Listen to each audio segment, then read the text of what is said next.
Paride, paride.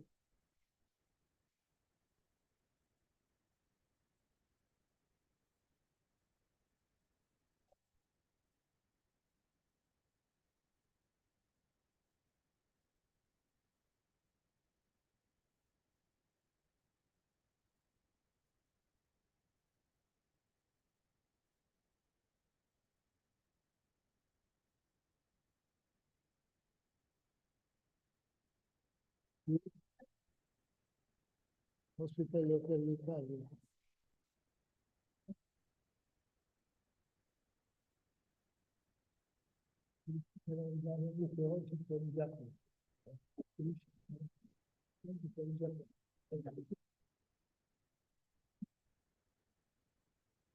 Buongiorno, sono le... Allora in italiano, sono sono le 10 con 21 minuti del 6 maggio 2025 e sta per iniziare il nostro 47° convegno internazionale di Americanistica. In realtà l'inaugurazione ufficiale del convegno sarà oggi pomeriggio, ma questa mattina iniziano comunque i lavori. Iniziano i lavori e avrete la sessione di Amazzonia indigena, l'Amazzonia e le terre basse sudamericane e l'Amazzonia indigena e las tierras bajas de América del Sur, a Amazzonia indigena e a terra baixas da América do Sul. Non mi chiedono di parlare in inglese, indigenous, ma meglio di no.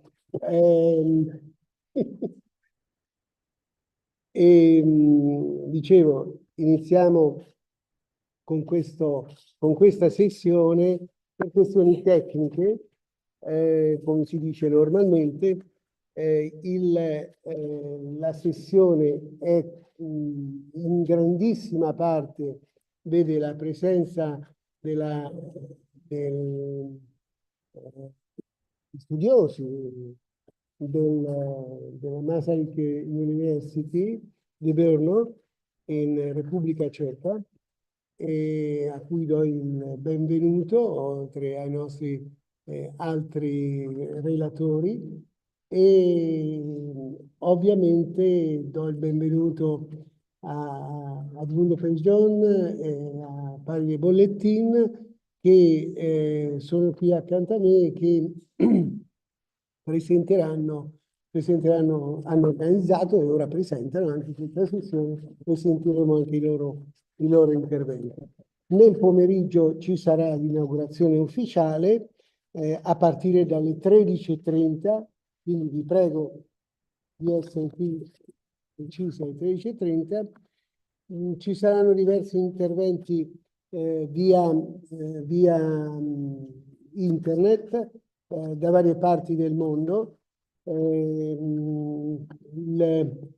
Quest'anno avremo 21 nazioni presenti e in totale da qui al Venezuela, che sarà l'ultimo, sarà il 9 di dicembre, l'ultima delle varie iniziative oltre Perugia, che si allineano con il convegno che si tiene a Perugia, e avremo in totale circa 180 relatori.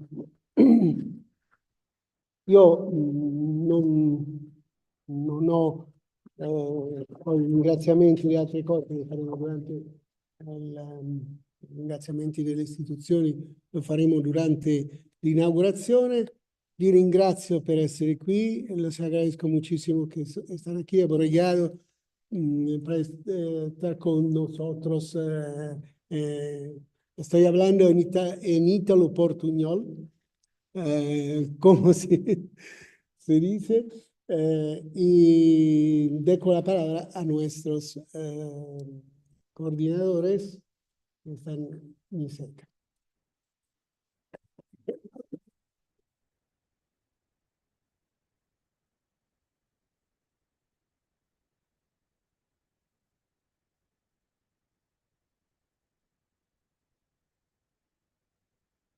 Una cosa di cui mi dimenticavo, che 2 giorni fa è stato il 48esimo anniversario della fondazione del Centro Studi Americanistici Circolo Amerindiano, 48 anni.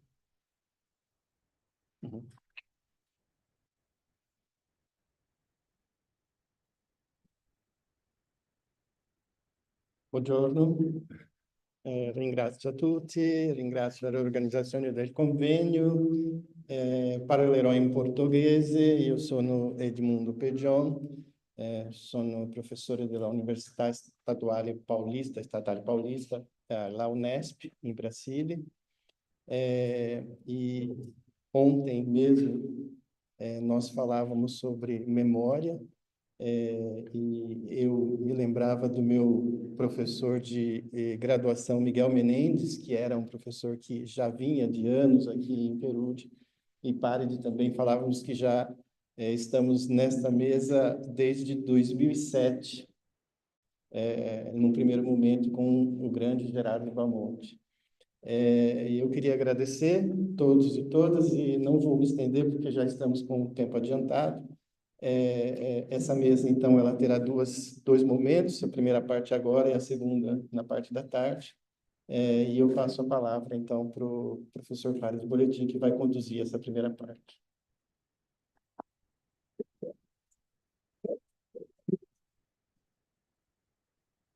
Okay. Grazie mille, molto obrigado. Thank you very much. I'm Paride, and together with Edmundo, we are coordinating with this panel since many years. And this year is, we were commenting yesterday, our friendship that was built up here made 18 years. So now it can go to drink something. So it's very cool to think that. But this is also a very special moment because exactly many years ago, this was the first Congress that I attended, the first big Congress, serious, real Congress, as a bachelor student. And I'm very happy because this day, I will have the very big privilege to have some students that I'm very happy to collaborate with, that will be here presenting their amazing works too. And this is something very emotional, because this shows how effectively what we do can have a follow-up. So it's not just for us, but it's something that moves beyond us. And this is really amazing. I will not extend so much because as Edmundo told, we are already a little bit delayed. And Ramona is online. That is our first panelist. Ramona, can you hear us? Yes, yeah, I do hear you. Okay. Thank you very much, Ramona, for being with us. It's a pity you are not in presence, but hopefully next time you will be with us in presence, and so to develop further our conversation. Ramona is from the Universidad de Chile e presenterà una presentazione in Italian, I think, col titolo Corporalità e genere nell'Amazzonia equatoriana, vivenze e narrazioni nell'epoca dell'estrattivismo. The floor is yours. Thank you. Mi chiedevo se posso condividere lo schermo, ho un PowerPoint da mostrare. Sì, per presentare il suo PowerPoint. Lo puoi presentare dal tuo computer, credo. Sì, volevo sapere se provo a condividere lo schermo. Prova. E Sì. voi mi potete confermare che si vede... Sì, appena parte te lo confermo. Ok. Per adesso no. Un momento. Sta arrivando. Ok, adesso lo vediamo. Non in modalità presentazione, vero? Provo a... No, in modalità che si vede un po' tutto. Ok, adesso in presentazione. Perfetto, ok. Perfetto. Ok, grazie. Buongiorno a tutti e a tutte, e grazie per essere qui. Io esporrò in italiano, spero che possiate capire. Il titolo della mia presentazione, come si può vedere appunto dal PowerPoint, è Corporalità e genere nell'Amazzonia ecuadoriana, vivenze e narrazioni nell'epoca dell'estrattivismo. Come suggerisce il titolo, quindi la mia ricerca, si concentra principalmente sullo studio del genere e della sua costruzione nelle società amazzoniche. E per quanto riguarda il contesto della ricerca, l'estrattivismo è inteso come l'estrazione di grandi volumi di risorse naturali destinate all'esportazione, rappresenta una costante storica in America Latina, che però negli ultimi anni ha assunto delle forme specifiche. In questo senso, mi sentite bene? Sì, Ok. In questo senso, in Ecuador, durante il periodo del cosiddetto socialismo del secolo XXI, sotto il governo di Rafael Correa, si è verificata una significativa espansione della frontiera petrolifera, che è stata giustificata come uno strumento per finanziare programmi sociali e per combattere la povertà. In questo lavoro, in questa presentazione, mi riferisco alla comunità di Cannellos, quindi faccio riferimento a questa comunità che sarà anche il contesto in cui io svolgerò il mio progetto di ricerca nel quadro della mia tesi dottorale. E la comunità di Cannellos è una comunità indigena in cui vive il popolo indigena Quechua Cannellos che si situa nell'Amazzonia equatoriana, nello specifico della regione di Pastazza, come potete vedere dalla mappa e nello specifico nel contesto del blocco 28. Il blocco 28 è uno dei blocchi dell'11ª ronda petroliera, che è stata una gara d'appalto che appunto è stata lanciata nel 2012 durante il governo di Rafael Correa ai fini di poter esplorare, sfruttare ed estrarre risorse naturali da alcuni territori dell'Amazzonia equatoriana. Ora, è significativo notare che mentre in alcune zone dell'Amazzonia equatoriana effettivamente tali blocchi sì sono stati concessi a imprese estrattive e ad oggi vi sono progetti in atto, nel caso di Cannellos l'estrattivismo costituisce piuttosto una minaccia, nel senso che ad oggi l'attività estrattiva non è presente nel territorio, ma tale territorio rimane ancora designato come un'area di possibile sfruttamento. Infatti potete vedere qui vi è la comunità di Cannellos e quello in rosso è appunto il blocco 28 di cui vi parlavo. Di queste dinamiche diciamo che ho potuto prendere maggiore coscienza e consapevolezza durante un lavoro di precampo che io ho svolto a febbraio di 2025, quindi qualche mese fa. Io vivo in Cile, studio in Cile, ma mi sono appunto recata in Ecuador per poter conoscere meglio il mio contesto di studio e la comunità di Cannellos. Quindi in quel contesto, nonostante la consapevolezza del contesto estrattivista della regione, mi sono resa conto che a Cannellos vi sono altre dinamiche socio-economiche che appunto approfondirò durante il corso della presentazione e che stanno attualmente trasformando in modo più diretto la costruzione del genere nella comunità. Quindi questo è stato un punto cruciale che mi ha permesso di riorientare il focus della mia ricerca e ho deciso di focalizzarmi su due pratiche specifiche ai fini di poter appunto analizzare come sta cambiando la costruzione del genere nella comunità. Tali due pratiche, che sono considerate i pilastri su cui si costruisce tradizionalmente l'identità femminile nella comunità, sono la coltivazione della yucca e la lavorazione della ceramica. Quindi ad oggi la mia domanda di ricerca è come le pratiche tradizionali di costruzione del genere femminile a Cannellos stanno cambiando e come questi cambiamenti stanno influenzando o dialogando con la costruzione attuale del genere femminile nella comunità?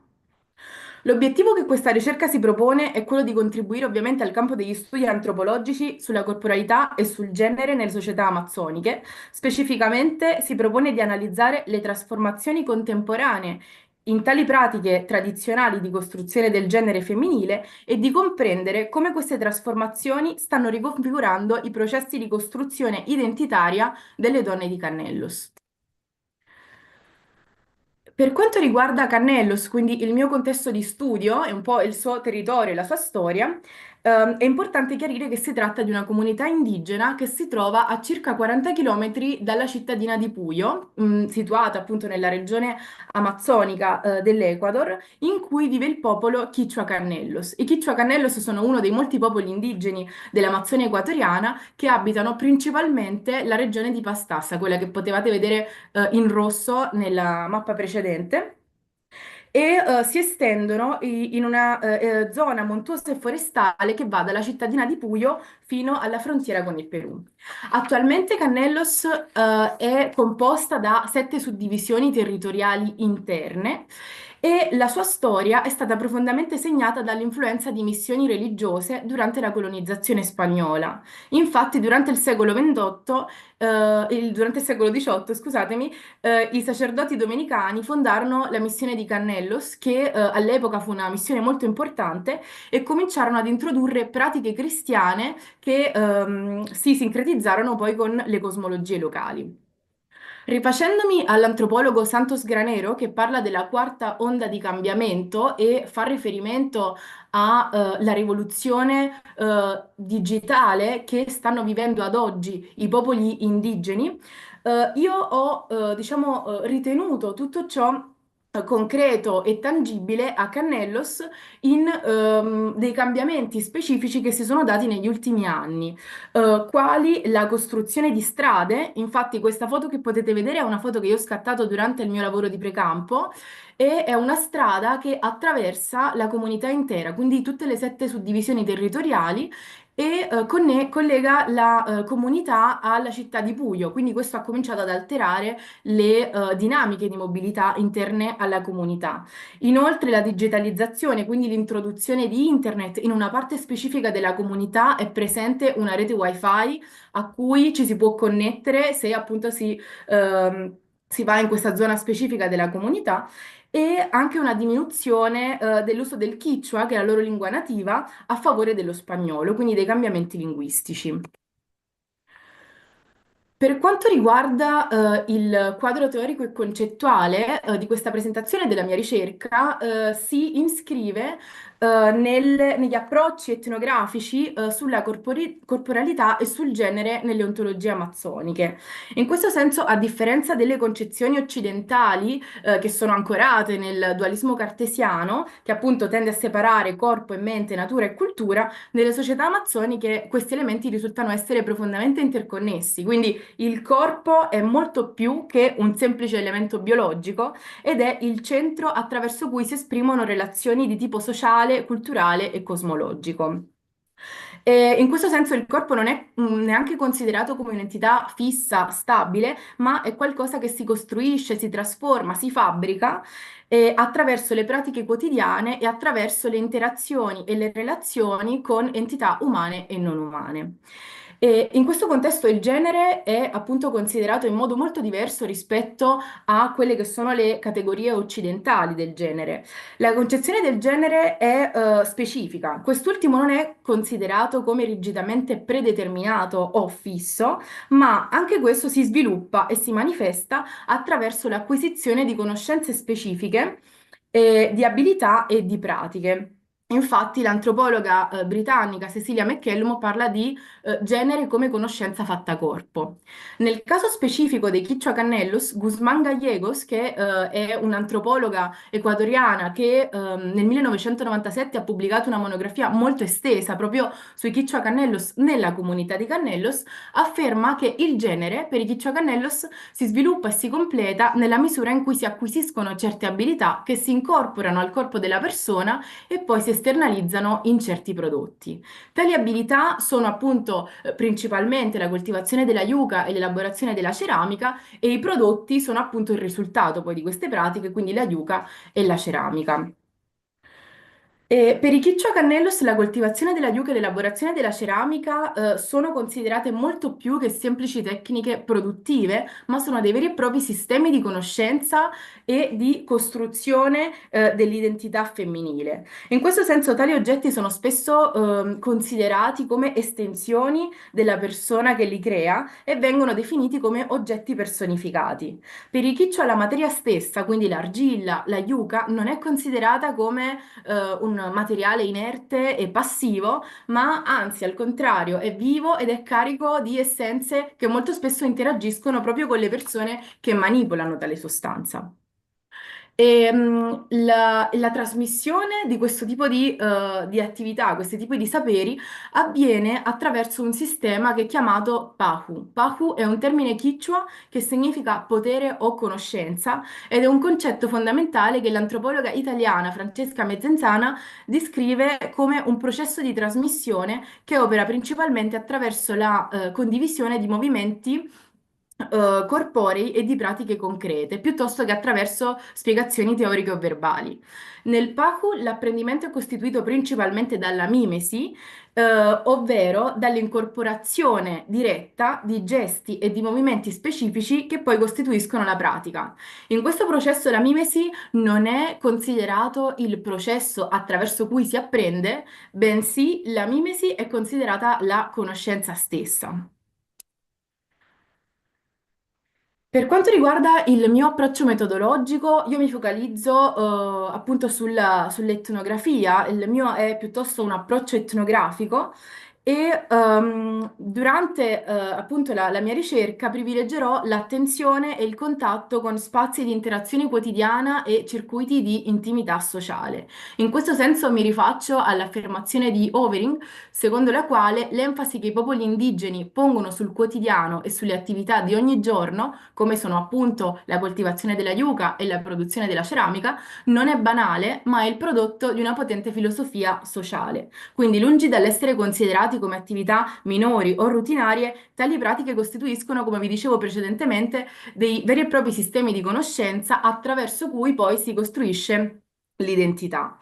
Una volta in campo, quindi durante il mio lavoro di campo, utilizzerò principalmente tre tecniche che sono l'osservazione partecipante, le interviste in profondità e il diario di campo. Ho stimato un periodo appunto di permanenza nella comunità che va dagli 8 ai 10 mesi e che comincerà a novembre di quest'anno, in cui ho intenzione di trascorrere tempo in ognuna delle 7 suddivisioni territoriali che vi menzionavo precedentemente.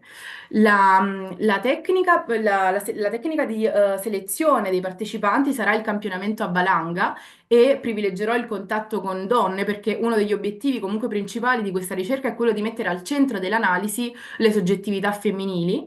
E per ultimo, rispetto alle tecniche di analisi dei dati, farò riferimento all'analisi del contenuto.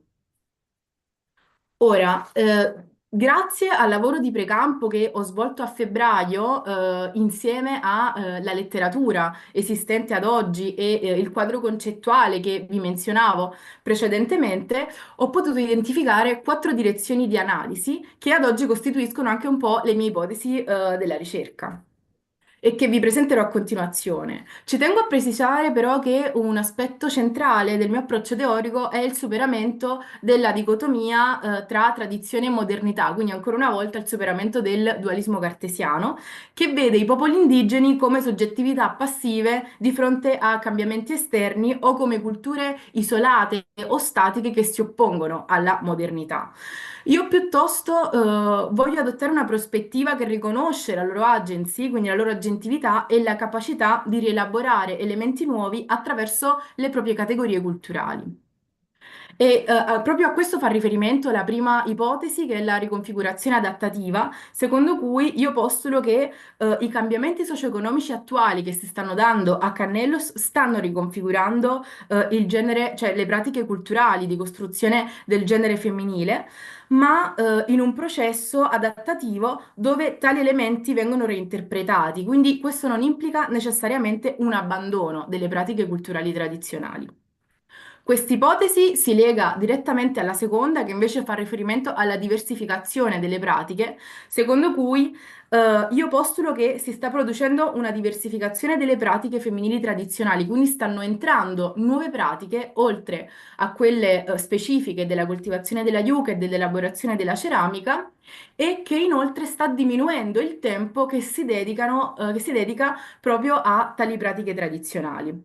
Durante il mio lavoro di precampo ho conosciuto una donna che si definiva come vera donna Quichua E mi diceva che lei si sentiva così perché le piaceva molto servire la ciccia. La ciccia è una bevanda fatta a base di yuca fermentata che producono e servono le donne soprattutto durante cerimonie e rituali.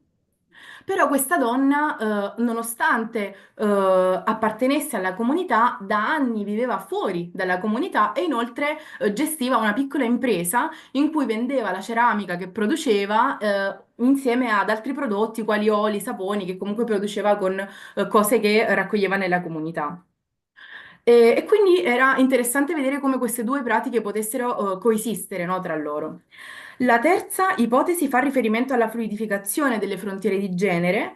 Infatti, questa ipotesi suggerisce che, nonostante storicamente le divisioni di genere, soprattutto quando parliamo di divisioni legate alla, cioè di divisioni del lavoro, no? Quindi tra donne e uomini sono state molto marcate, sono state centrali nell'organizzazione sociale dei popoli indigeni e nello specifico in Amazzonia.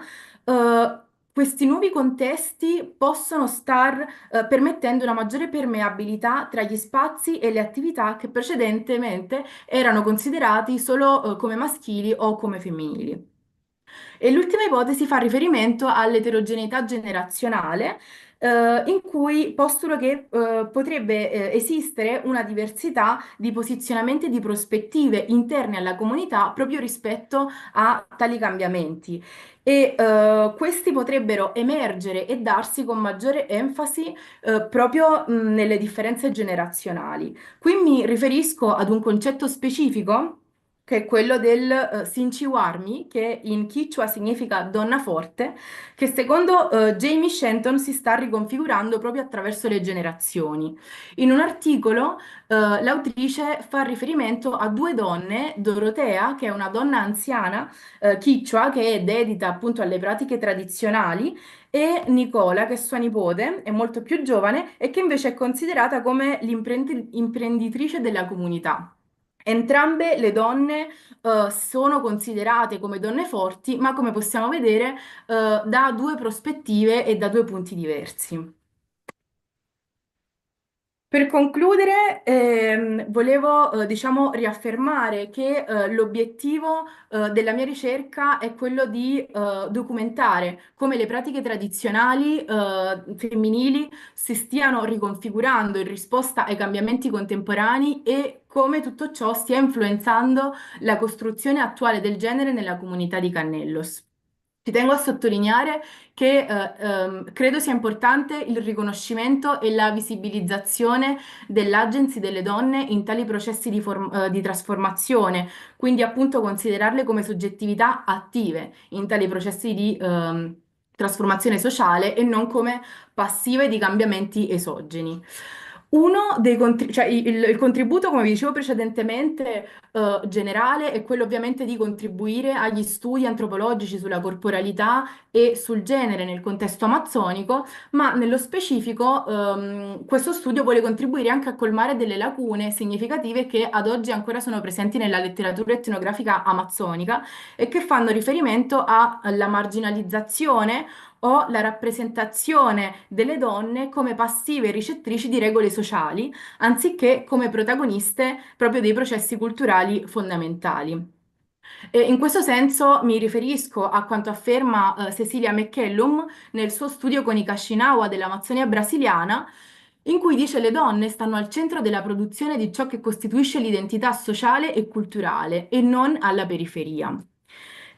Quindi la mia ricerca si inserisce in questa tradizione e vuole contribuire a sviluppare un'antropologia molto più attenta alle complessità delle dinamiche di genere nelle società indigene contemporanee e soprattutto alle strategie che le donne Quechua Cannellos stanno adottando per navigare le sfide della globalizzazione e della rivoluzione digitale.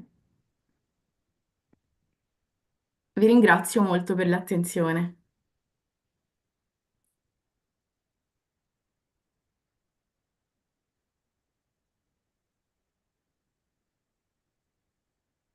Grazie mille Ramona per questa interessantissima presentazione su cui sicuramente avremo modo di conversare dopo nel momento del dibattito. perché offre una serie di spunti di riflessione che sicuramente vanno a dialogare anche con alcune delle proposte che verranno presentate in seguito, ma che già di per sé stesso, per il ricco contesto etnografico che tu hai presentato, sicuramente ci permetterà di sviluppare in seguito una riflessione molto molto interessante. E senza dilungarmi oltre, I will invite Natalie from Masaryk University, Department of Anthropology, and the title of her presentation is Indigenous Representation in Contemporary Cinema. Welcome. La sua presentazione è qui sul... Okay. Yeah, no problem. You can sit, you can stand.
Indigenous Okay. Women March.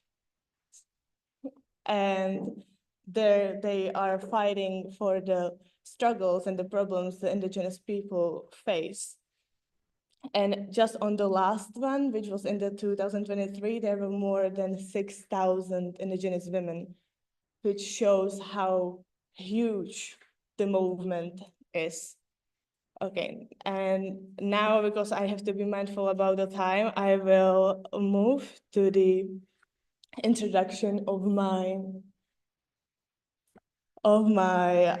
ethnographic research that I've done last summer. And me and my colleague, we spent 1.5 months within Indigenous communities, living day-to-day life with them and noting it to our fieldwork diaries. And then I also done semi-structured interviews, which are the source of many quotes that you will see today.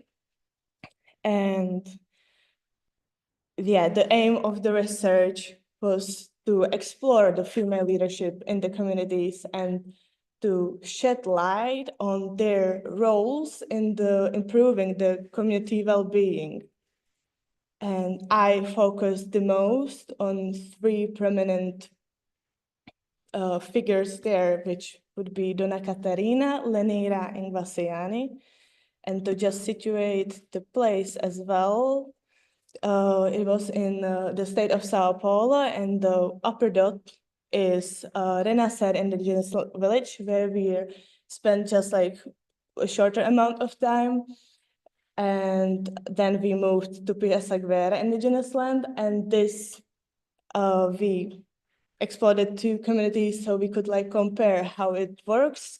And thanks to that also, I just want to note that it's very hard to like generalize how it is, how it is, because the Pirasagüera Indigenous Land is actually kind of very specific and original place, and the female leadership is so strong there. But actually, in comparison with the Renascer, I couldn't see it like that very visible, very strong, very apparent women leadership.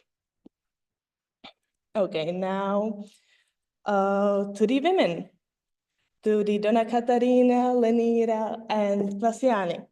They are all from 3 different generations, but they are in the same indigenous land. But the indigenous land contains many like small indigenous villages, aldeias. And yeah, and they are not from the same aldeias, not all of them. So Donna Catarina, how we called her, her whole name is Catarina Delfina dos Santos. She's the pioneer of the women leadership. She's in the Aldea Tapirema. And as I see her, she kind of represents the stage. Yeah, I forgot to tell that the women are from the 3 different generations, and that also that I can see certain representations of different stages of the indigenous movement as a whole. And here Donna Catarina is like the representation of the first part, because we are now again around the time, the 1988, when she actually helped to create the Constitution 98. She was like the one that was going around getting the signatures of different like chiefs. And she's also the one that, as she said, took back these lands that they are living now there. Because she was one of the like first ones, it was also a lot of challenges for her that I could see in our talks that she brought up more, that she mentions a lot the strengths of the women. And because she's now older, she's also is seen like people reach her out. She's the like memory of the land, and people go for advices to her. And I just really love this like sentence she said. when asking for some like comparison with the male leaders. And she said, do not fight or swear, but really show that you have the same strength as them so that we can be leaders. And that's just, to me, it's showing how strong is she. And so more about this like gender imbalance, more that, and she had to be really strong and to pursue herself in the very male environment that she talked about. It was like the people didn't give her really the support, nor even like her family, who would expect more her to get married and stay at home. But that just wasn't the way for her, as she said. And then she was talking about these struggles that she was helping, she was like creating, she was leading the people, but she wasn't never actually recognized because she was a woman. So as she said, I never appeared in the Constitution 1988. The men appeared, and those are all like very famous indigenous leaders. Marcos Serrana, Devi Kupena, Varone, except me. I was a woman, so I worked with them, but I only appeared behind their works. And it wasn't until like very recently, like I believe she said 5 years ago, when it was like publicly said that, oh, also Dona Katarina worked on that. And it was very like a huge event for her. And since then she got so much more attention and she's still really active. So she's still traveling around and giving speeches and doing a lot of things. But it was also interesting to see that she sees some shift towards like the inclusivity of women as well. When she said, but today most of them are becoming aware that we are speak equally. It's not as aggressive as it was before. I think it's still difficult because most men still dominate the territory. Yeah, like I had to go more faster, but she was talking a lot about the challenges, even like the physical ones, that people would like spoke louder, they would bang on the table, and but nowadays she's really proud that even the older chiefs are like giving her the validation and they are like respecting her, and that also was something she mentioned a lot during the interviews. And I had to like ask because all the other women I was talking with were like, yeah, Dona Katarina is like my inspiration and like she is giving me the strength. And so I asked her what was her like inspiration, and I just like truly loved the answer that she said, my inspiration must have come within in me, which I found that is so strong, and that she sees it like also the connection with the spirituality and the God, and that she was also very like proud that she can be the inspiration for the others. And yeah, and it was also interesting for the like indigenous feminism part that she didn't, because she didn't even realize she was like a woman, like fighting for a woman. She was like more fighting for her community, as you can see that she says. And it's just like nowadays, that something we will see a reflection like how this maybe changes a bit with the like newer generations. Yeah, and also she is now the like spiritual guidance, like people go her for and advices, and she feels a big like connection within between the spiritual life and the leadership. When she said, I had to ask spirituality to protect me a lot, because otherwise the men would get up and destroy me, referring again to the gender imbalance she had to get through. or that she, thanks to Nyanderu, thanks to God and to the spirituality that is always in front of me, guiding me on what to do on a daily basis. Now I would move to Lenira Jesse Oliveira, that I see like the mother. We were living in her home for a month. She's living in the Aldea Mandumirim, where she's also like one of the leaders. And for me, she represents the consolidation period of the indigenous movement. Then from the being, I don't know, like not like being grateful for like recognizing their rights. It's like getting stronger to like setting really the basis for the movements. It's like getting slowly like stronger and stronger. And for example, Lenira, she's like she's a teacher. She also has a degree, and she is trying to indigenize the school. She has like projects to build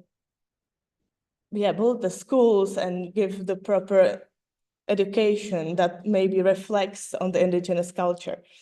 And also during the interviews, she was talking a lot about the like imbalance of what does it mean to be a women leader, but it still requires the normal things from women, like house chores and taking care of the kids. And so she was talking about this training female leaders a lot, and that it's like then very hard to actually become a female leader.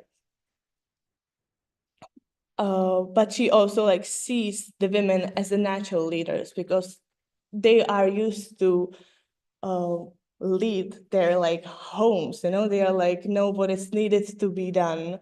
They are like saying, you will do this, we need to do that. And they actually do it. They don't just say it, but they also do actually the things. And yeah, maybe to slowly move to the gender imbalance from her point of view. I also could hear a lot in the conversations that they were. Oh, you will be have to faster. I know how to talk about things without shouting, without fighting, without swearing, without humiliating anyone. So my speech is always for having a harmony. Yeah, she sees a lot of like empowerment from the other women, and she also had like experience where the men maybe didn't really respected her, but she also sees like it's better, but it's still hard. And because we have just 5 minutes and I still have one more leader to talk about. Yeah, I just want to like show that she really sees the women as the leaders. She was talking about her daughters as the leaders, and because they are teachers, and the connection between being a teacher and a leader is very strong because the agenda is like very similar. And this is her like nephew. So okay, I have to move to Graciani da Silva Gomez, and she's like the younger one. And she is like the representation of the current indigenous movements, when the indigenizing of things, and they are like using more the word like indigenous in general. She's the leader in the Aldea Tapirema, and she is working with the social media and tourism much more to like promote the indigenous culture, and they're having events there. And also I can see the connection between her using the social media more with that she also see the situation maybe around the world. And so throughout the interviews I go, so she also mentioned a lot of the non-indigenous situations, and that we should like cooperate more, like support each other more. Yeah, but even for her, there were like big obstacles, not just the gender one, but also the age one, because she's really young. And so gain respect as a young woman is even like harder. Yeah, men always want to be in charge of everything, to have this more macho side, that women have to stay at home or do something else. But today, I see that this has changed a little. There is still a long way to go, but it's already changed. And this is her with her husband, that she actually also talked about, but that he is giving her a lot of support and that she's very, very grateful, but still doesn't mean that all the men are like that there. And she is talking a lot about the women movements and that it gives her like empowerment and that we should like hand in hand help each other to pursue the goals in different like areas and situations. And just the final quotes, what does it mean to be a woman leader? From Donna Catarina, who said, "I am who I am because from the moment you consider yourself a leader, you have to stand firm and not be put down by anything. Otherwise, you won't get anywhere." And from Lanira, because I feel like they are very similar, if I have to be a leader, I'm going to be, whenever people like it or not. There's no getting away from it. So automatically, we have to create strength, strengthening our spirit, which is the main thing. Strengthen yourself and carry on, which for me, it just shows the incredible strength they have to like pursue themselves, to like be heard and be leaders. And I just wanted to show that this is how Bastiani works with the social media. She's giving a lot of lectures about it. And she also did like the Indigena lideranza. So she was talking about indigenous, about female leadership in her like community. And okay, I'm so sorry that I had to fasten it up, but thank you so much for your attention.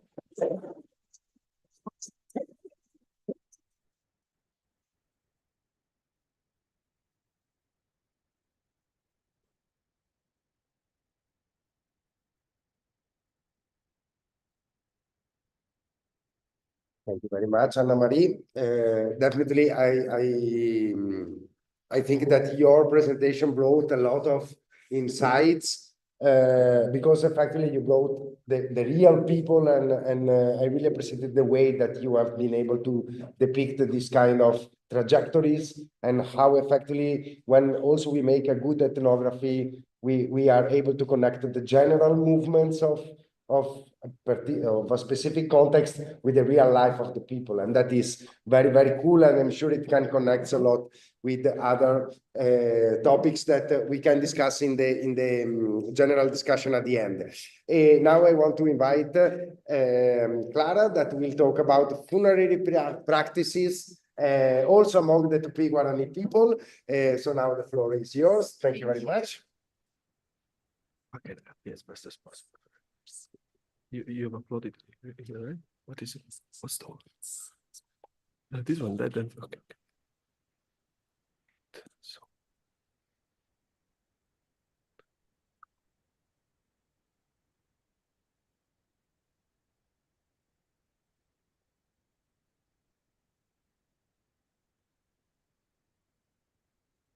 Okay. Thank you. So hi, my name is Clara Kondolova, and today I'll be talking about a part of my bachelor thesis, which is death and funerary practices of Tupi Guarani, Guaranimbia, and Yandeva indigenous communities. So the aim of my thesis as a whole is to shed light on funerary practices of these communities, to preserve the knowledge for future generations, and to create an accessible record that future studies can be based upon. So to introduce, I spent with Anna a month and a half among these communities in 2 villages, in Aldea Henaser Ubatuba, which is the upper dot, and Yamandu Mirim, which is the lower dot. It is in Piazza Guerra indigenous territories. So the most interviews I did with Guassiani and Donna Catarina in the Aldea Tapirema, which is also in the Piazza Guerra territory. In Aldea Yamandu Mirim, Aldea is a word for indigenous village. Then I talked the most with Lenira. And in Aldea Henaser, I talked with Tiago and Bianca, which are all leaders, and Bianca is a teacher, and Lenira is teacher as well. So now I would briefly introduce some key concepts from spirituality. So each person has a soul that is called the Nye. Nye is the celestial part of a person that after death goes to the land without evil. In Guarani, it's Ivimarai. Ivimarai, Lenira described it as a place behind the ocean where things are forever lasting and indestructible. Then when you go there, you are forever happy and you are dancing. So before a person dies, you may experience some warnings. One of the warnings is considered a taguato sing. Taguato is a form of a hawk, which when you hear him sing, it sounds like a sentence, let go in Guarani. So when you hear it sings, it means that someone close to you may die and you should seek help from a spiritual leader. Another warning is through dreams. Lenira told me a story about it, about a woman that appeared in a dream of her daughter-in-law, telling her that she is going to die, advising her about life. After that, the notice of her death came, and the day after she died, she appeared in a dream of her son, telling goodbye. So death generally is a taboo subject in all the communities that I've been to. The hardest to talk about it was in Tapirema when I brought up my research topic. The first sentence that I got was that why we should look in the past where we are here now and the future is ahead of us. So along my way in the field, everybody has their own view. Some people were more open discussing it, others not really. So some of the traditional burials, most records came from the colonization in the 16th and 17th centuries of the Jesuit missionaries. And the practices varied, but they all shared some common gestures. The graves were typically round and deep, and they were dug up by the closest male relative, which was also responsible for carrying the body. Another type of burial was burial in funerary chambers, which was a grave that was lined with wooden planks, and the deceased was also covered with a wooden plank. One of the most common was using of funerary urns, which were made of fired clay. Sometimes mixtures of plants was added to them. Smaller and larger urns were used. The larger urns were up to 1 meter high and 1 meter wide. And these urns were used for primary burials of adults. Primary burials means that it's like the original place that you bury a person into. Then smaller urns were used for either secondary burials of adults or burials of children. Secondary burial is that you take the deceased and move it into other place. What was typical for Guarani urns is the absence of handles. So it was just urn without handles. In Tupimamba, the urns were usually rounded. The lid was important. It was like a bowl placed upside down. Among Guarani, the urns were like two cones that were cut in half, and put together. In Tupimamba, the urns were not usually decorated, but in Guarani, there was usually, it's called corrugation. It's like there was a lot of gouges and lines to make the surface stronger. Also, some sort of body preparation was recorded, like oh my God, I forgot the word, but they put honey on the body. They covered it in feathers. Sometimes they would tie up the legs and the arms to the torso, or wrap the body in nets. Exocannibalism was also practiced. Exocannibalism is like you eat someone that is not in your direct social group. So the Tupi Guarani practice it with enemies. Special treatment of bones was also recorded. During the conquest, the most usual method of killing someone was a cranial hit by a cup. But this was it was important because even in the absence of wars, the people would exhume the remains of their enemies, and they would still hit them with a cup to the head. Also, bones of important shamans were kept, and they were objects of prayers and dancing. And sometimes bones of the enemies, especially the long bones, were used as a musical instruments. They made, for example, flutes out of them. So now in the village Henaser, they have a cemetery. When we once passed through during our trip, and once we were passing, they told us to remain quiet and calm, that we are walking through a sacred land, a cemetery. But the cemetery it wasn't clear that it was a cemetery, because it was just a field without anything, surrounded by forest. On the other hand, in both Yamandu Mirim and Tapirema, they do not have cemetery now. They all bury their dead in the city, which this is a picture from the city cemetery. For me, the view of the city cemetery was quite shocking, as it's not a cemetery that I would think that indigenous people would put their loved ones to, because I know how important it is for them to bring the body back to the nature after death. Because it looked more like a Tibetan jungle, a cement jungle, than like a peaceful place to rest. Bodies there are placed into containers, one larger for the body. After the body decomposes, they take the remains and put it into smaller containers just for bones. The people cannot choose where they want to be buried. The workers do. Also, indigenous graves are no different from the other graves.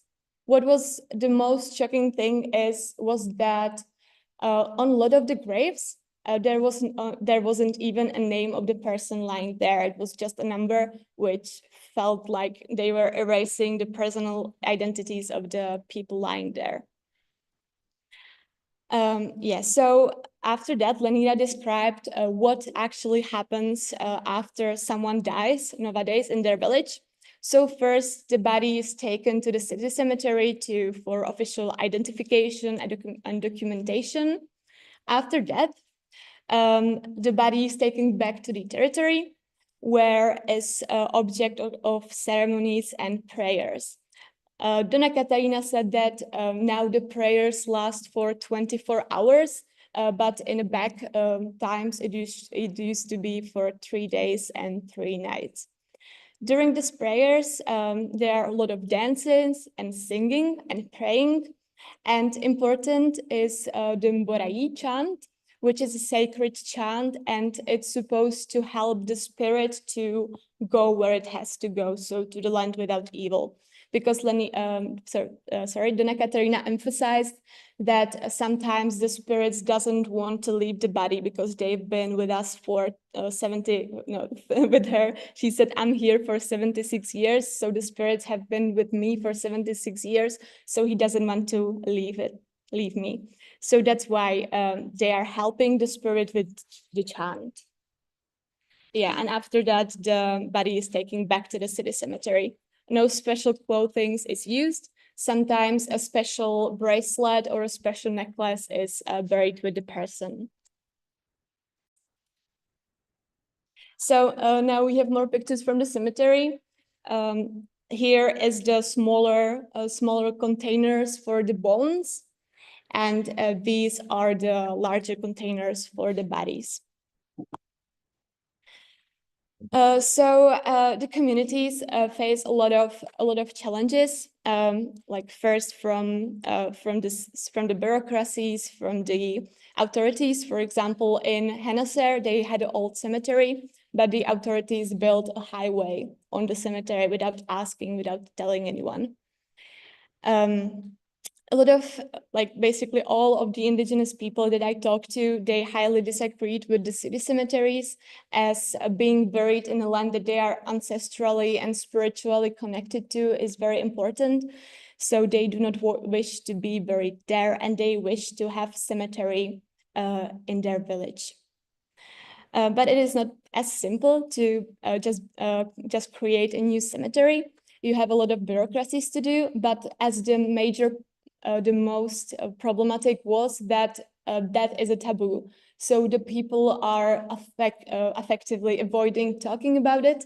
And that is why Lenira is trying to change it. She even put a grief inside of a school curriculum because she recognizes that it needs to be openly discussed with the children. And when someone dies and you grieve, it affects the continuity of the school, of the semester. Donna Caterina also emphasized that you need more response for spirituality. When you want to bury a cemetery, you have to ask the ancestors and the spirits. Also, first one buried there has to be a child. Lenira told me a story from Jaragua village where they made a new cemetery, but they firstly buried a child there. And after they buried the child, a lot of children started to die. So that's why first buried there must be an elder.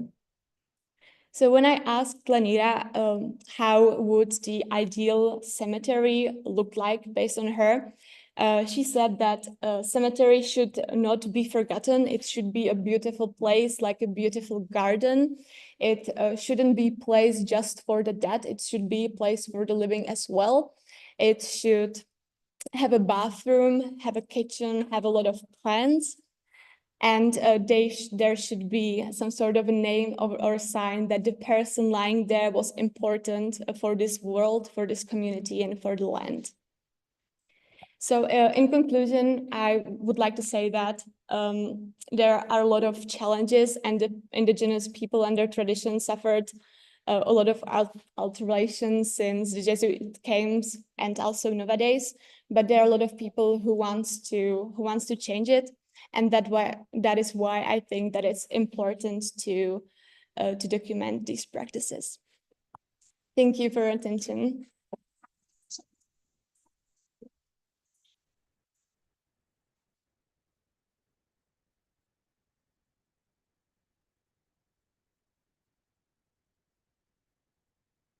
Thank you, Clara, for this very, very interesting presentation. And definitely it enriches a lot all our discussions, because it shows effectively how the ethnographic effort can span beyond the contingency and effectively expand and engage to a series of different moments of life and death.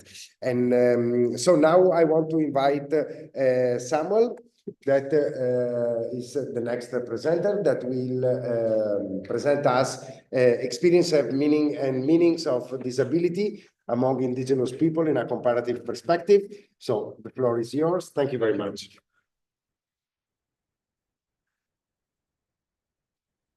Okay. It should be. That's all. So, Hello, my dear colleagues. I would like to talk about the experiences and the meanings of disability among the indigenous people. This is the brief table of contents. I'm going to introduce the problem a little bit and look at different bullet points, which I found interesting in my initial bibliographical review. This talk is basically about an initial bibliographical review of the literature that is written about the disability and its meanings among the indigenous people and the problems that are faced in this. So my objective was to explore how the disability is basically viewed and to try to create a comparison in my field of study, which is the disability studies, and in my experience in my field of work in Slovakia, and to see how the disability is approached in this different area, basically. But the challenge was basically, see, here's the thing, that disability is basically a colonial concept. It's something that was brought as the view of the deficit and the view, which I'm going to comment on later, from the critical disability theory point of view, where basically it's based on the ableistic views that is not something that was present before, that the feeling of a deficit or something or disadvantage based on your ability, this was brought later, basically. So that is why it's very hard to compare it to compare the indigenous views to the Western or the Eurocentric views that I came across when doing my research in Slovakia. So the first big point I want to address is the culturally appropriate evidence, which was defined by Pinheiro, and is basically that the evidence is not something that is factual, that is based on one specific thing. It's very much polysemic and pluriculturalistic, as also addressed by Renato Attias when it's compared to the diversity of indigenous culture, because it's not just one culture. So how can evidence be just one thing and one meaning? Because the shaping of meaning and epistemologies is very different. And is the thing that it's not based only on the empirical scientific only models as we are used to when we say evidence, but it's something that is much broader and much diverse. And there's the emphasis on the meanings and the importance of the context of where we are when we are talking about this evidence, basically. And as I said, I wanted to compare it with something that I work on my bachelor's and on my master's thesis as well, is the critical disability theory that is trying to, as McCrew said in CRIP theory, to cripple the meanings and the epistemologies that we are used to when we are talking about disability and when we are talking about ability in general. And to see that it's basically polysemic. Next, I want to talk about the public policies that I saw in Brazil in my bibliographical review, to bring out some of the most important milestones that I found are basically the foundation of the indigenous people, which established and addressed the indigenous needs in Brazil. And then the constitution would basically recognize the indigenous people in 1988. And that recognized not only the existence, basically, of indigenous people, but also the rights and the culture and the land and the social organization, which is in very big dispute to the medical relevance, which I'm going to talk about later, because it's said that it's recognized, but in the end, there is a lot of dispute in this. Then we have the national policies on the healthcare of indigenous people, PNASP, which is basically created to offer a differentiated intercultural healthcare, because healthcare is also something that is polysemic, that it's not just what we see in the Eurocentric view as healthcare, and it's not always the answer. It's something also I'm going to bring out later. And then we have the United Nations Declaration of the Rights of Indigenous People, which is something interesting because we are now talking about the intercultural and basically international spectrum of Indigenous people and the recognition of the different understandings of the healthcare, which is also something that I delved on in the research on disability studies, because the definition of ability is something that is a colonial concept, and it's very universalized. It's something that I think it was Mario Lugosa which talked about the decolonizing of feminism, because you cannot really universalize feminism, because the understanding of who a woman is different in all the cultures. And that's also what happened with ability and subsequently disability. So it's very hard, it's very difficult to look at all of these perspectives, because initially the colonial assumption that we can universalize it's present, and it's something that we need to talk about more and basically work on it.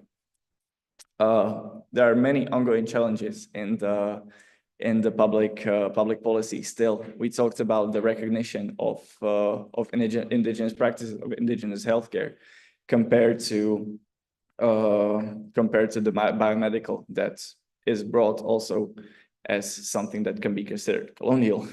But there is a lot of underfunding and the biomedical dominance. It's something that I'm also going to delve into a bit later. And it's basically undermining the inclusivity of the healthcare. Inclusivity in a way that there is not just the one right way of doing stuff. There is not just one right way of caring about a person, that there are many different ways, and they have to all be taken in consideration if we want to be inclusive, if we want to create a space where everybody feels recognized. And the second thing is that the protecting of the land is essential also for protecting the knowledge of the healthcare as well, because it is knowledge that has to be preserved in order to continue with the culture and with the treatment that basically fulfills the recognition. When I talked about when I did my initial bibliographical research, most of the coverage on disability among indigenous people came from the snakebite envenomings, which are very prevalent in the area of Amazon, and even more so among the indigenous people in the rural areas where the urbanization is basically not present. There are most cases of these envenomings. Basically, what we're talking about is the venom getting into the person's body through the bite, and mostly it happens with the Bothrops species of snake. There are many different subspecies, but it's mostly Bothrops, which is in English, I think it's lancehead snake. And the problems from the medical point of view are blood coagulation, hemorrhage, and later locally kidney failure, but also if the wound is not treated, in many cases, we are talking about necrosis, loss of tissue, and subsequently amputations. The traditional realities and understandings of the snake bites are very interesting, because we are not talking about one level. This is a multi-level issue, that it's on one hand natural, the biomedical basically, that we are talking about the venom entering the bloodstream and subsequently its effects on the blood and on the tissue and so on. But we are also talking about the spiritual understandings of the snake bite. We can see in this picture from one of the articles that I've researched is the fact that there is this spiritual level to this, and the snakes are seen as a sentient being with its own will, basically, that can attack the person and can carry an evil spirit based on, for example, sorcery that comes from envy, but also from the carelessness or disturbance when the person is walking in the forest. So these are different epistemologies of the problem, and it's important to address these because, as I said, it's very pluriculturalistic, and we need to talk about these all different understandings because, as I said, the dominance of the biomedical model, that is something that Kafer in a feminist queer crip addressed, that basically the view is that disability is something that should be treated and something that should be getting rid of. So this is the view that kind of tries to try to get away from this, or we should try to get away from this dominance of this one point of view. And when we talk about indigenous caregivers, they also look at it from these different levels, from the natural and the supernatural. So basically, there is not just this one point that it's just a wound that needs to be healed, but it's also about the spirituality of it, and that the evil spirit also needs to get rid of. So some of the healers may treat only the physical, and they see themselves only as healers in the physical sense, but some of them see themselves as healers also in the spiritual sense, where the blessings and the prayers are part of the care, which, as you can see here in the diagram, these are some of the, I think, yeah, okay. Here's the full reference.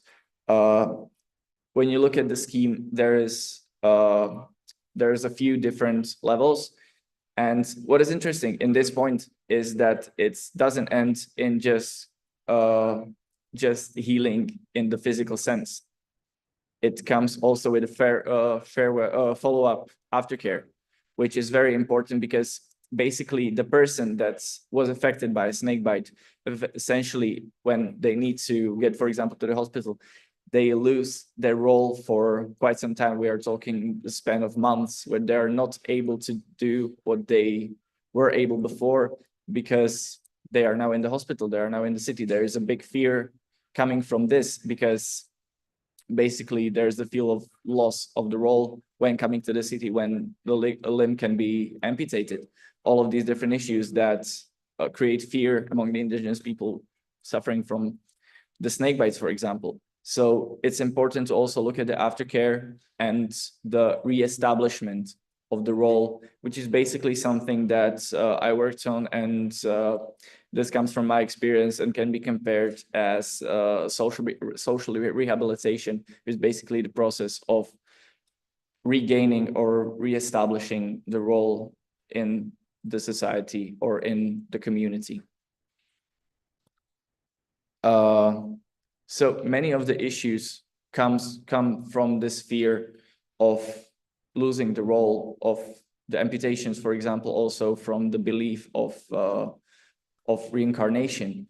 Some of the problems also come from the language barriers between the healthcare providers and the indigenous people. And in many cases, it's something that I touched upon before. It's the underfunding, the problem with the transport, the lack of resources. Also, the language issues can be attributed to the underfunding in a way. All of these issues and all of these fears are something that's basically stop with the inclusive and polysomatic care model that is probably something that should be better attributed. The cultural barriers come from the indigenous medicine, but the indigenous medicine versus the biomedicine.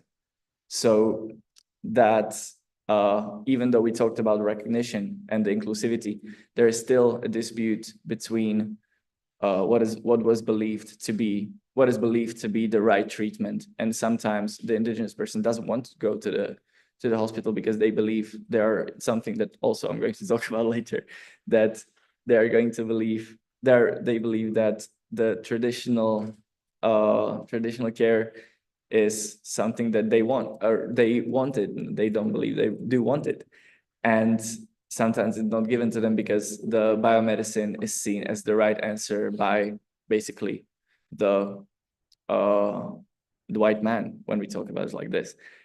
And yes, one of the answers was, for example, the Basarikovi, I believe I'm pronouncing it right, Center of Indigenous Medicine, which was basically built by one of the authors that talked about it, one of the co-creators, João Paulo Lima Barreto, talked about the dispute in this sense that one of their close relatives basically wanted to go to that they had to go to the hospital, and the doctor suggested amputation, and they tried to fight the biomedicine and they tried to fight the doctors in this way, and they got the relative away from the hospital, and through indigenous care this person didn't have to get their leg amputated, and they just lost some tissue, and reestablishment was a lot easier.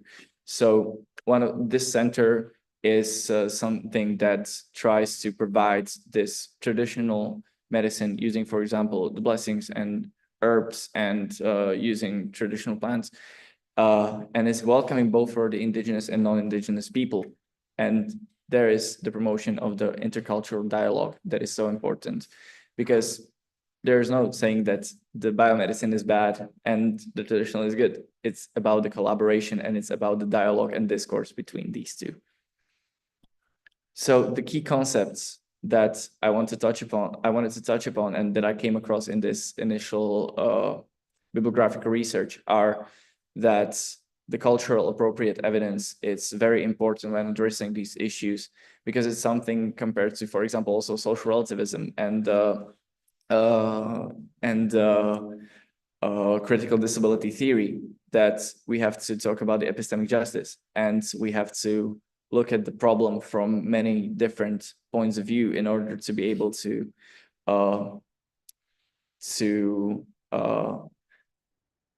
address it in a way that would pay due diligence to all of the parties, basically. And the health policies, there are many steps, as, for example, addressing the indigenous needs and addressing the interculturality and the epistemologies of different types of care. They are very important. And there are these steps that are happening, but there is still a problem with the biomedical dominance, and that some people are not open to these discourses, and these people are the ones in power, such as the doctors. So there are still these issues that are prevalent in a way. And in conclusion, what is important is the intercultural dialogue. So to talk and to understand and to give each other the understandings of the different understanding of the different epistemologies, and why the importance of the different approaches is relevant, and to create this kind of, maybe I want to say, a compromise of all of these epistemologies, but also to preserve the indigenous culture and indigenous knowledge that is so important.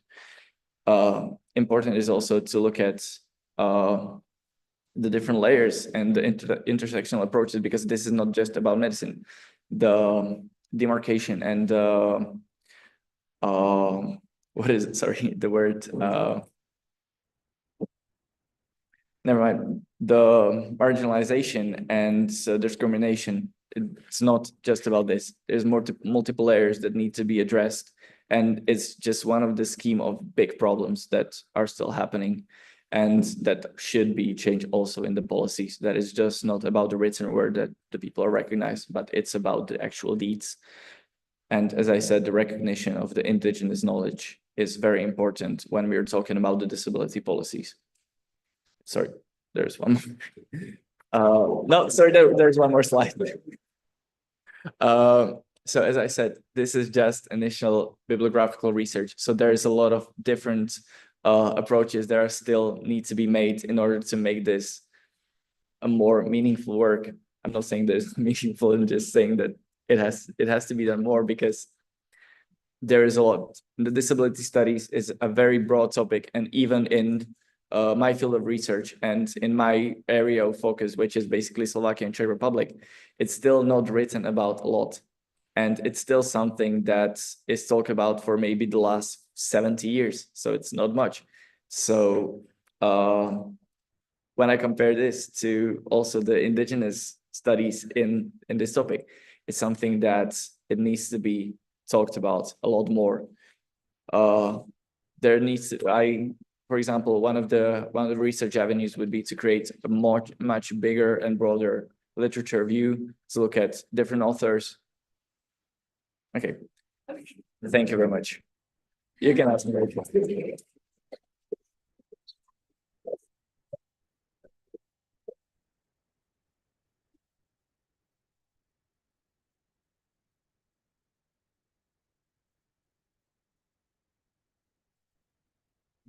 No.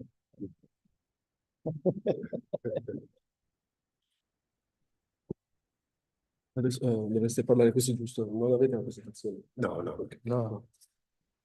Thank you. Agora eu vou apresentar aqui tutor, professor Paris Boletim, de Masaryk University, Multiplying Temporalities for the Future, Bebengokre Activity Today.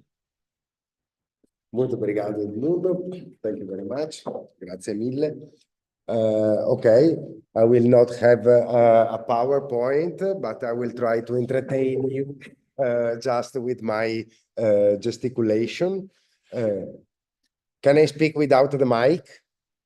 It's easier for an Italian to use the hand to express the ideas, so the mic will free our expression. Well, first of all, I would like to thank all the brilliant presentation that created this panel, because definitely all of them in some way were pointing out something that I would like to introduce briefly, that is this idea how we can frame temporality. And I think that this is quite an interesting topic. Starting from the fact that usually in the history of the indigenous studies and the anthropology of indigenous people, there has been a strong emphasis on an idea of continuity from the past to the present. So this idea of a tradition that is grounded on the past and as such is working, or the people are working on that to reproduce and continuatively go looking back in this idea of a continuity to the past. And this idea of how you say in English, un filo rosso, the red strip that can connect just the past to the present. However, what it is very interesting is that, well, okay, this is not a novelty in anthropology, and of course, since Johannes Fabian and Aruna Padurai and so on, we know that the concept of time in itself is quite an important okay, troppo vicino. Okay. The concept of time and the way that we apply the concepts of time is crucial for defining the relation of power between the different people and the different interlocutors in the field, and the way that we create our narratives as anthropologists, but at the same time, the way that we can create effective engagement and effective collaboration. And what is, in a very general frame, which kind of temporalities we can observe at work when we think about the indigenous people from a very brief history of the literature? Well, the first example that we can mention is, of course, our mythical hero, Claude Lévi-Strauss. And Claude Lévi-Strauss, with his theorization of different approaches to time, and this difference between hot and cold societies, and of course here for an economy of time, again, I have to make quite a simplification, but this idea that some societies play for accelerating the time, so emphasizing the transformation and the change, and according to him, this is what we can observe in Western society, and other societies, on the contrary, emphasized an idea of continuity, so trying to obliterate the transformation in favor of an emphasis on continuity. And this will be the cold societies. That is the way that he described the approach to temporality for Amerindian people. So from this contrast, what emerged is an ideology that promotes the definition of indigenous people as static in the past. And this is quite interesting because this is clearly a political argument.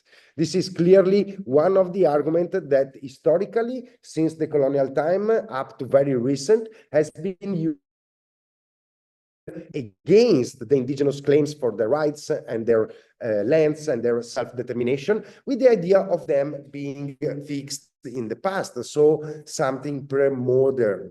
So some people that are not effectively engaging with the transformation of the contemporaneity. However, this is quite interesting when we try to observe how the indigenous people effectively play with the contemporaneity. And this is very interesting because one of the main lemma now, the slogan of the indigenous movement is exactly future is ancestral.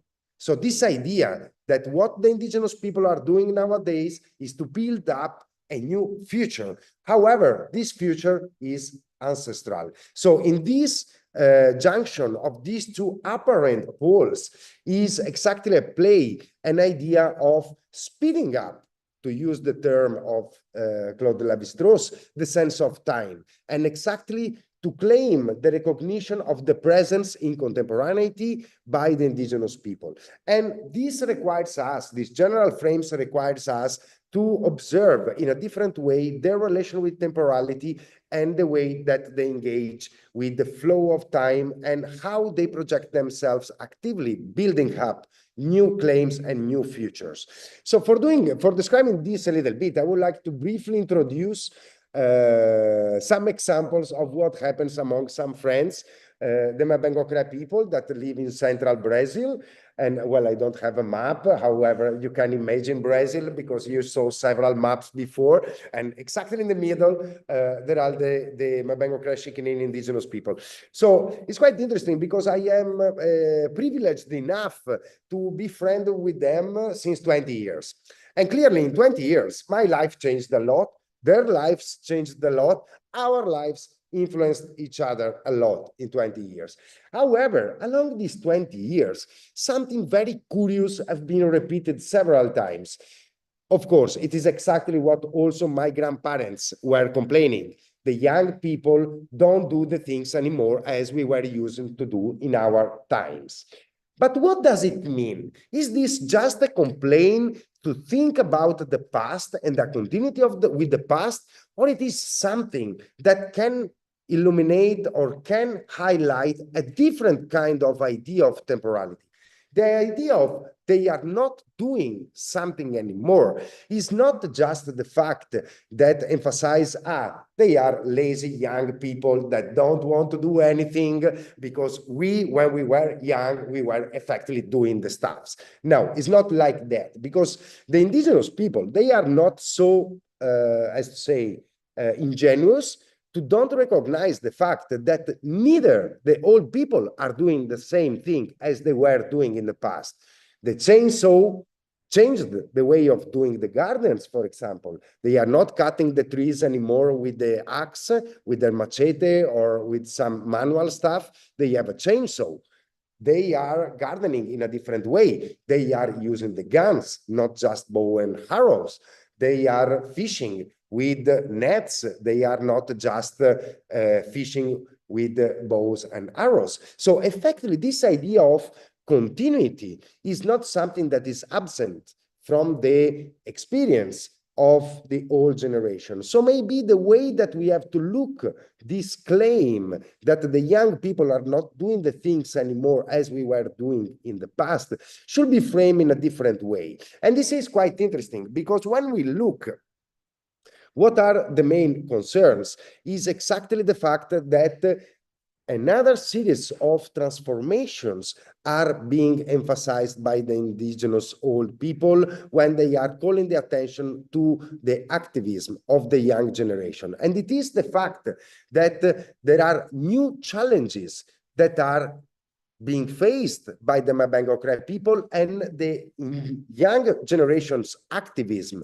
is exactly emphasize the necessity to think differently the engagement with the time, and with that, the possibility effectively to anthropophize, and well, to make an anthropophagy action of the Western world. And this is quite interesting. What happened in the last 10, 15 years? Okay, arrived a giant monster that is called Belo Monte Hydro Dam, that blocked the river, the Xingu River, and changed all the environmental panorama in the place, and brought a lot of socio-environmental challenges. The transformation of the flow of the river that affected the possibility of dislocation on the way between the cities and the village, that was made by boat and now is made by car, requiring the acquisition of new skills and abilities, such as driving a car. And of course, in these exactly 20 years, Bekoi had, that is a friend there, had a driving license, and also me had a driving license in the same time frame. So it's quite interesting to observe the parallelism between these two temporalities. But this is not the only thing. Also, as a consequence of a series of implementation of new policies, of the implementation of new policies on the general panorama of Brazil, for example, the indigenous people started to assess the universities that some before they were excluded from the tertiary education.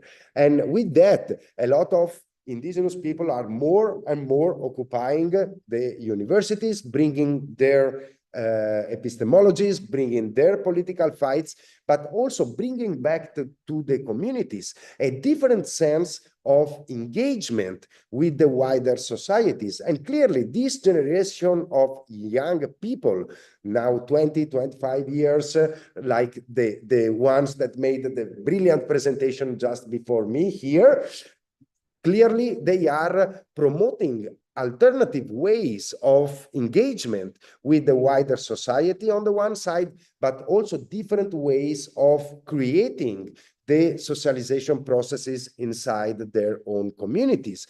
So we can observe that on the one side, we have some struggles that the indigenous people are facing, but on the other side, in the same time frame, a lot of new possibilities are being experienced by the indigenous people and the Mabengo Kra in the case we are talking about. So let's make a short, very small example, very brief. So for the first time, 2 years ago, 3 years ago, the Mabengo Kra had the first group of students that enrolled at the university in an intercultural bachelor program for preparing the indigenous teacher in their own villages, in the schools inside the Trincheira Bacajá indigenous land. So nowadays, what is quite interesting is the fact that they are starting the last year of their bachelor studies, and they are writing their projects, their theses. And we are working together on that. And one of the main concerns when they are thinking about what does it mean to create a university project is exactly what the community is going to do with this project once I will have finished my bachelor studies. What I'm going to contribute to the community. Okay, I will not enter in the details of the different topics that these 6 students will develop in this time. However, what is quite interesting is that the idea of a project, of a university project in this case in itself, clearly project an idea of future application of the results in the real life of the Mabengo Kra people in the Trincheira Bacajá indigenous land. So we have, again, this idea of a future that is there, and the future that is affecting what the Mabengo Kra young people are doing nowadays. Are they engaging in their present, to use our own categories and divisions? So again, as we saw before for the complaints of the elder people, we have another challenge of this idea of a future that is supposed to be something not related with the tradition. All these projects that the indigenous people are developing, they are emphasizing the way that they can valorize what they are doing in the present, however projected in the future. So again, the frontiers between the present, the past, and the future are so much more blurred, so much more fluid than what we can hypothetically suppose.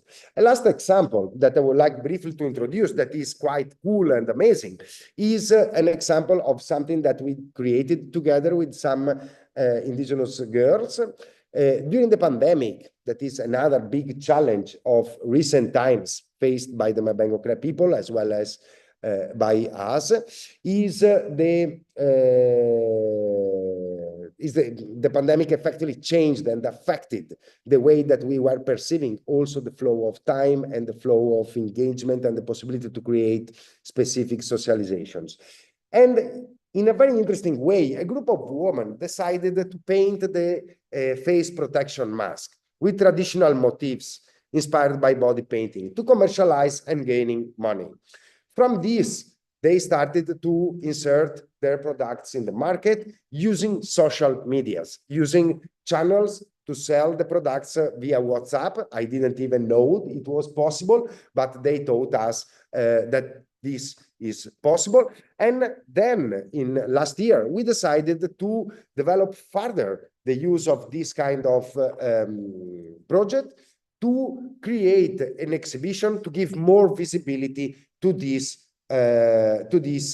project of transformation of body painting into textiles for the market. More interesting, again, using digital devices, we have been able to invite the indigenous woman to present in our department in a digital format, in the screen, a big screen, very big, very, very big in our university.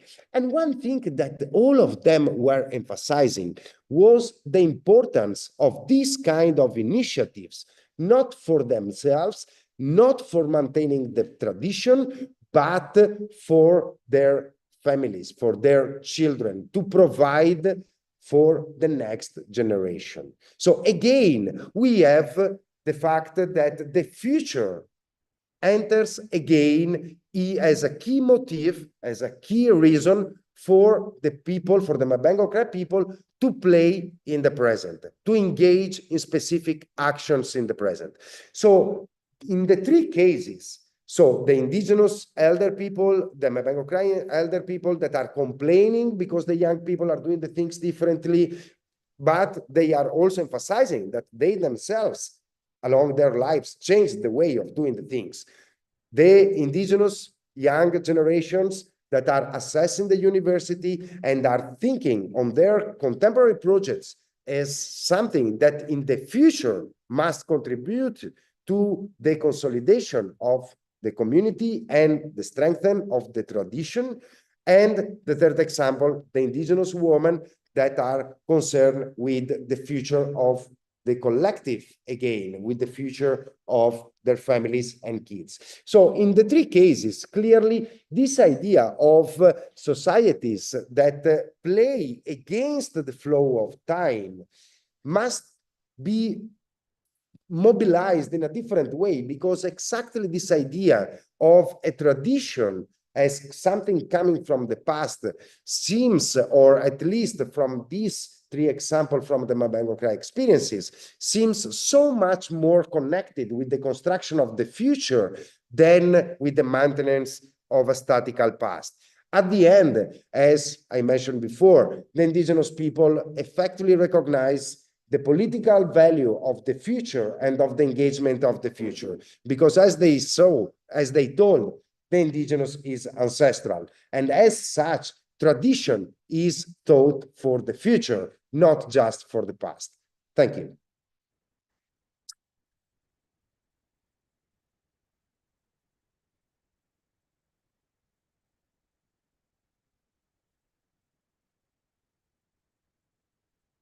Ten minutes for questions. So if someone has questions, I would like to invite our brilliant speakers here all together, because yeah, and maybe we can put all the E se puoi mettere tutti i bigliettini che così... Sì. Yeah, I can take a sit here, sit here. I can...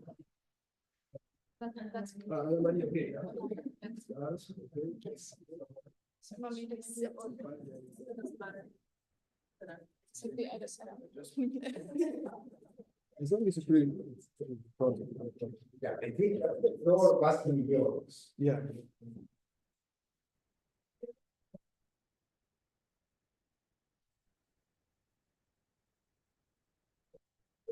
That's why you have to speak to the computer, otherwise they won't hear you. Okay. Right. Yeah. Or you can just simply shout. Or you just shout, yeah. Oh, that's maybe. But yeah.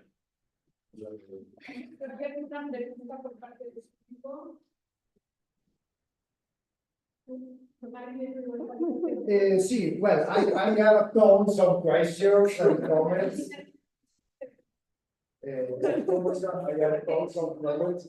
Ramona, if you want to turn on your camera too, maybe it can be cool. Yeah, thank you very much. Grazie mille. Well, okay. I think that there are a lot of things that connect a little bit all the different that connects all the different presentations. I don't want to bring the wind to my side, as to say, but I think that definitely there is this interesting idea of how we build up the relations with the object of our research.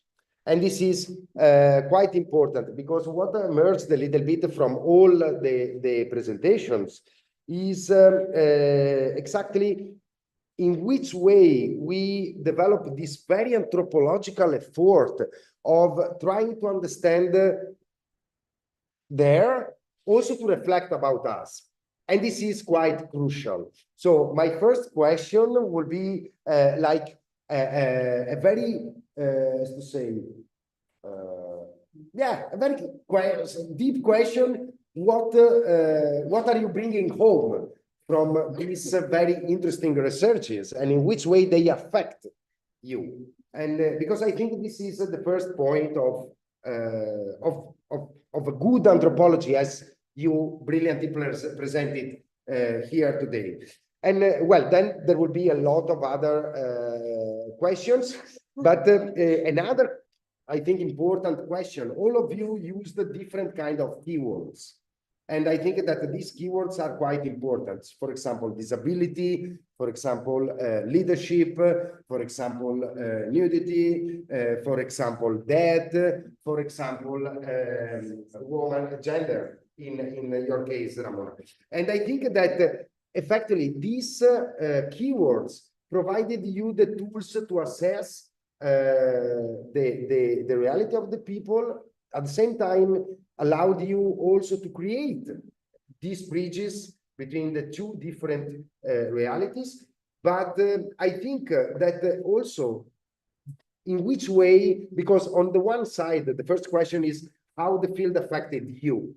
And the second question is how the field affected your understanding of these keywords. That I think is very, very important for us to think, because definitely the concept that we apply in the field, they brings a lot of values and moral values. So in which way we effectively negotiated these meanings in the field. And I know that you have a lot of stories to tell about that. And but I think this is very cool. Yeah. Okay, so for the first question, like the field definitely affected me a lot. I know that we were studying that the other story, that when you go somewhere, you actually find out that you are the other, that you are the weird one. So I actually, when I came there, actually started to feel like I have to learn, like things what I knew, I suddenly felt like I didn't knew in the field. So I feel like everything was new for me, and that I am the other. Yeah, and for the second question, As we are studying more the biological anthropology, so I used to think about death and burial just through the biological lens. So to be in a community that is very spiritual was very different for me, because the spirituality is connected to everything they do in the burials, in the cemetery practices. The spirituality is very deeply rooted. So it made me reflect on the burials, on what we learn at school, more throughout the spiritual, holistic view than just biology. Okay, so I don't know if I can maybe speak. Do I have to? No? Okay. Yeah, I don't know if I can speak without the microphone, maybe. I don't know. I prefer to speak without the microphone because I never know how loud should I speak into it. But as for as for the first question, I feel like my field work was very different from the field work of everybody else here, because they had this physical contact with the people they were working with. For me, it was virtual. Yet, as Clara said, this idea of being other was present there for me as well. I was watching these movies and there were many things that I just didn't understand, or I was trying to interpret them through like my, let's say, Western point of view. But after I did a lot of research, a lot of readings, I actually realized that I was not interpreting these things correctly.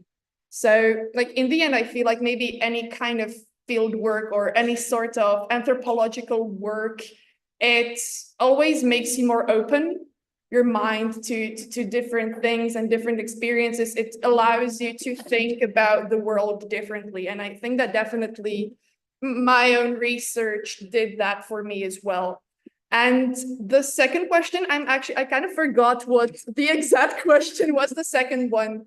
Your study changed your understanding of the key concepts that you apply. Yeah, I mean, like for me, there were like many concepts, so maybe I can stick with nudity because you just threw it on me.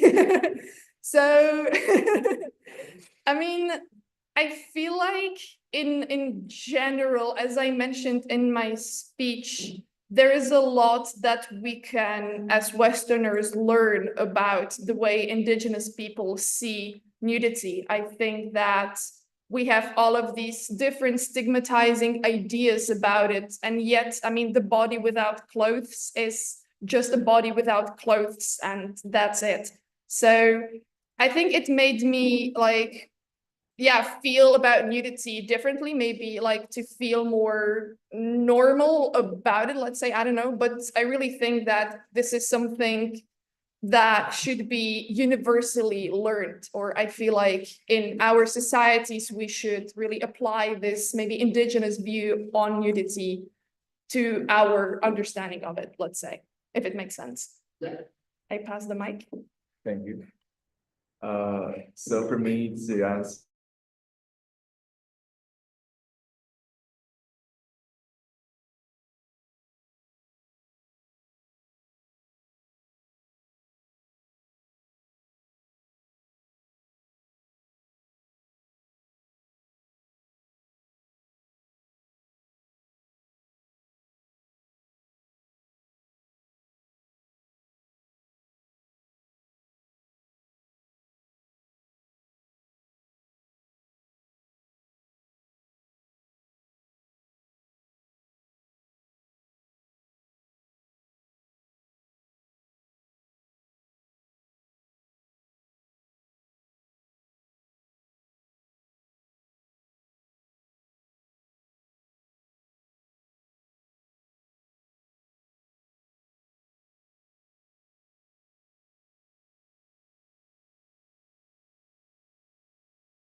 we are from very different backgrounds. Like me from the Western world, they are having like indigenous culture real alive. But I was so surprised that even though we are from very different worlds, we still can find the like topics in common. And even though there was like a language barrier, because we tried to learn Portuguese, but it's hard, we still were like able to actually learn in like month and a half to a level that enabled us to communicate. And it was like such a great experience to see that even though there were obstacles that seemed to not be able to overcome, we did it. And it was really like enriching experience. And about the female leadership, it just showed me that yeah, the situations are kind of like similar in more places, and that we all, what I'm trying to do is like kind of give more visibility to the women in the like academia and the research, and that it is still like needed to be done, and there's a lot of things to discuss and to do. So yeah, I think that's for me, and maybe then the last speaker. Sì, mi sentite? Yes, sì. Io penso che le due domande che Paride ci poneva si possono sono un po' interconnesse, no, tra di loro, quindi come il campo ci influenza e come ha influenzato la nostra comprensione stessa. Io, come vi ho accennato precedentemente, l'essere stata appunto in questo lavoro di precampo, perché il mio lavoro di campo vero e proprio non è ancora cominciato, ma comincerà a novembre di quest'anno. Però l'essere potuta entrare nella comunità di Cannellos mi ha aperto tantissimo e ha cambiato in modo drastico, diciamo, il focus della mia ricerca. Come vi dicevo precedentemente, l'estrattivismo, che era un po' l'attività che io consideravo associata in modo diretto ai cambiamenti, alle trasformazioni legate a dinamiche di genere nella comunità, non è, cioè non ha tanta prevalenza come io pensavo in precedenza. E invece, come vi dicevo, vi sono altre dinamiche socio-economiche. Quindi, da un lato c'è stato questo cambiamento grande, e dall'altro rispetto a cioè rispetto a come il campo mi ha influenzata, io penso che cioè, non è stato solo vedere come loro percepivano me in quanto straniera, perché io sono arrivata durante un'assemblea comunitaria su tematiche di giustizia indigena, sono entrata nella comunità quindi in un momento in cui comunque erano intenti a fare altre cose. Ma è stata anche la mia comprensione e la mia percezione che è cambiata di loro, quindi e mi rifaccio a quello che dicevo precedentemente e che si lega un po' a quello che diceva Paride, anche questo continuum nella temporalità e non questa opposizione di culture tradizionali e moderne e sentirle, percepirle come culture statiche e ferme nel tempo, diciamo.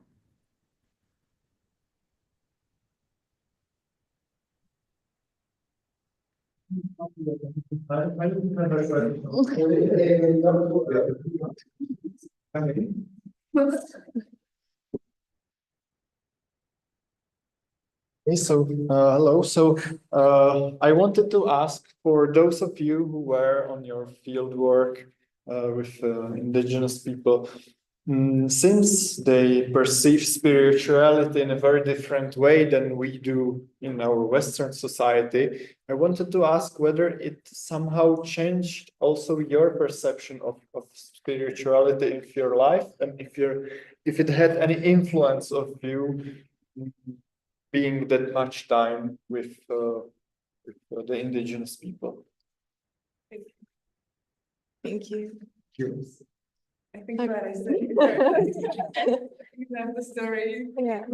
Okay. So actually, I am not very spiritual person. So, so everything, and part of my thesis is actually spirituality. So everything I like came across, it was very new. And I also have this one experience when I was actively affected by spirituality myself. Yeah, so basically, me and my friend, we walked on land where we weren't supposed to walk without protection because it was an old cemetery. After that, the people were kind of scared that the spirits that we had disturbed would somehow punish us and would harm our bodies. Afterwards, I started to have unexplained medical issues. I started to faint and other problems. So firstly, my initial idea was like, it's something, of course, biological. I'm in a new environment, and the spirituality question didn't even like came up to my mind. But since we didn't know what was happening, I decided to go to a spiritual leader to ask for advice. What does he think about it? If he thinks it could be linked to what we accidentally did. So on that, he said that it is linked, that the spirits wants to take my warm body. So that was actually like a huge spiritual experience for me, as it's transferred my positionality in the field and in the research topic that I was studying a lot. It was after that I started to view the spirituality very differently, that it wasn't just like some concept somewhere, but I am directly affected by it. And I felt like I'm no longer outsider in the spiritual topic that I was trying to understand, but I was insider affected by it. Yeah. Very strong experience. Yeah, I can see that we don't have the time. I'm sorry. I can finish. Okay, I will tell us because I'm from a religious. Rotation. Oh, I'm from the religious family, so maybe that wasn't that big of a shock. But what I really like maybe is that they don't see spirits just like in humans, but maybe also in the like nature around us. And then I also noticed that they are like trying to show this side also to be like outsiders, and that we should be more conscious maybe about our environment and how we influence the environment, and then the environment also like in life. So that's also like that was something for me that I really was like inspired by. Okay,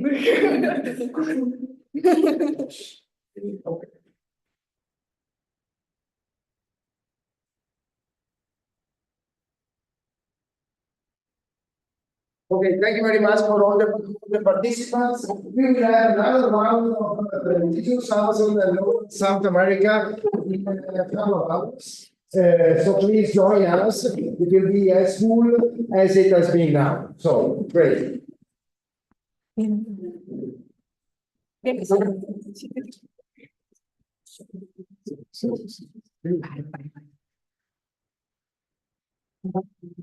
Col microfono? Microfono.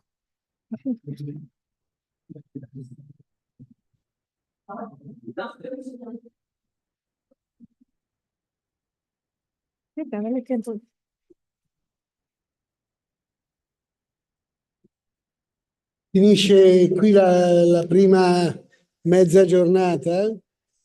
Scusate,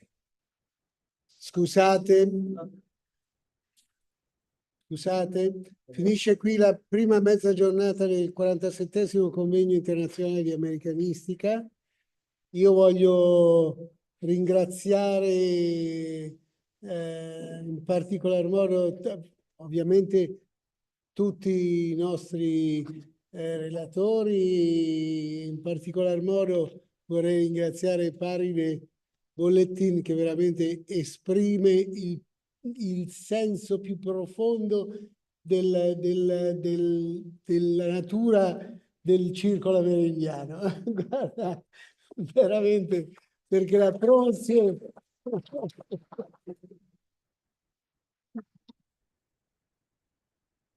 Non per niente sei figlio di sessantottini, e questo la dice lunga. Siamo nati come un'associazione di sessantottini. e siamo rimasti tali nonostante tutto. Nel pomeriggio si inizierà alle 13:30, a la 1 con 30 minutos. Vamos a empezar en la tarde y empezaremos con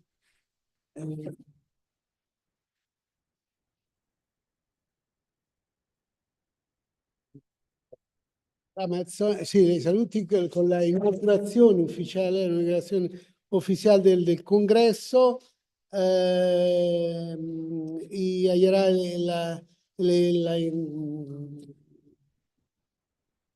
¿cómo se dice? El discurso de apertura de Rosa María Grillo, que es la vicepresidente del Congreso, que como ustedes saben, el vicepresidente, la figura de la vicepresidencia es la más importante que el presidente, o sea, es la que representa realmente el Congreso.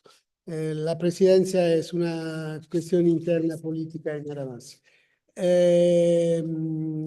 Después, la Amazonía indígena de Tierras Bajas Sudamericana, la Amazonía indígena de las Tierras Bajas de América del Sur, Amazonía indígenas de las Tierras Bajas de América del Sur.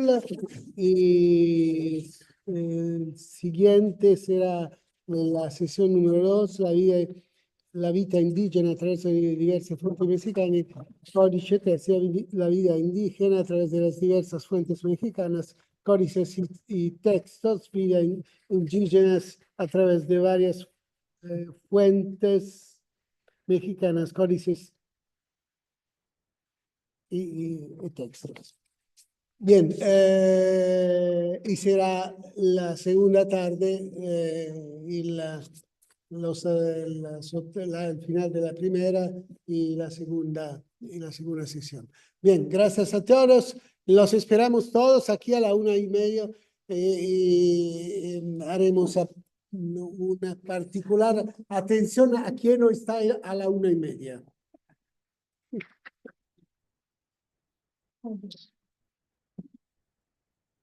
Gracias a todos los que participan en línea. Nos volvemos a conectar en la tarde. Hasta luego.